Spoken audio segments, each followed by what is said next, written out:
Seeing the images from this day make anybody wonder, how could anybody survive?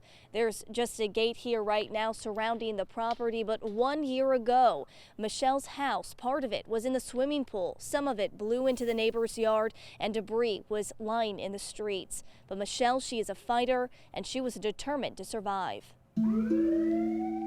There are some days you'll never forget. Everyone will tell you what they were doing, what they heard. For this Huntingdon community, who thinks that their mom's going to explode in a house? October 19th, 2020 is one of them. I remember looking and just seeing a big, like you see in the movies. A scene you only see in movies is Michelle Chauvelin's reality. I said, oh my God, it blew up. And the next thing I know, I was laying face down on the basement floor, covered in debris. I turned and saw flames, and I had touched my head for something, and I realized all my hair was gone. 1 year later, Michelle reflects. It's hard to believe. I mean, just being here, it's hard to believe. It's emotional, as you can imagine. A day so horrific, many wonder how she's even living to tell her story. I have grandkids that they call me Wonder Woman because, to them to come up out of something like that, it's pretty amazing. A normal morning turning into the unimaginable. I was screaming at everybody like, where's my mom? Where's my mom? Michelle is stuck in the rubble.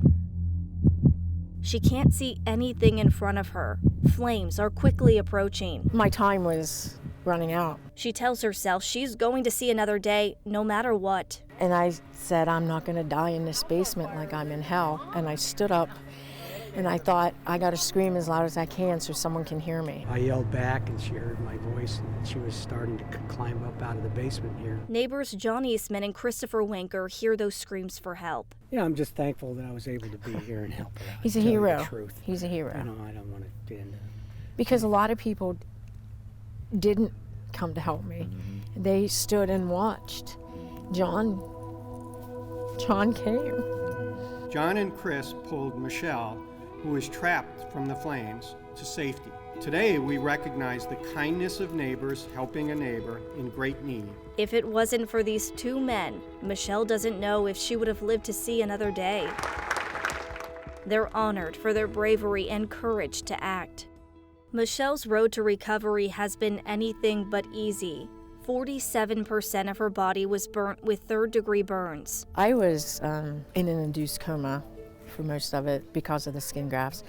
And at one point, I guess I had went into cardiac arrest. Skin grafts front and back, lungs scarred, and she's continuing to recover today.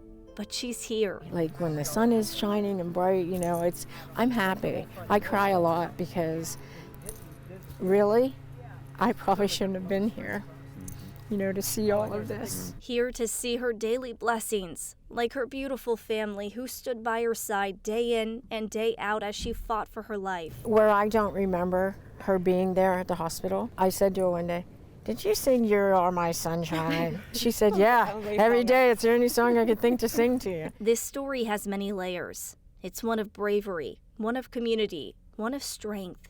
It inspires us all to appreciate every day we're given. There's so many things there. What examples of. Sure, the medical staff and all these people did wonderful work, but there's also God's grace in this thing. So many lives that day were changed forever. There's some days I can go by here and I'm okay, and then there's some days I'll sit outside the fence and I'll just cry. I lost absolutely everything, and it's hard. And as the healing process continues, Michelle's story and her fighting spirit, I was covered by angels, apparently, is nothing short of a miracle. In Huntingdon, I'm Maggie Smolka for WTAJ News.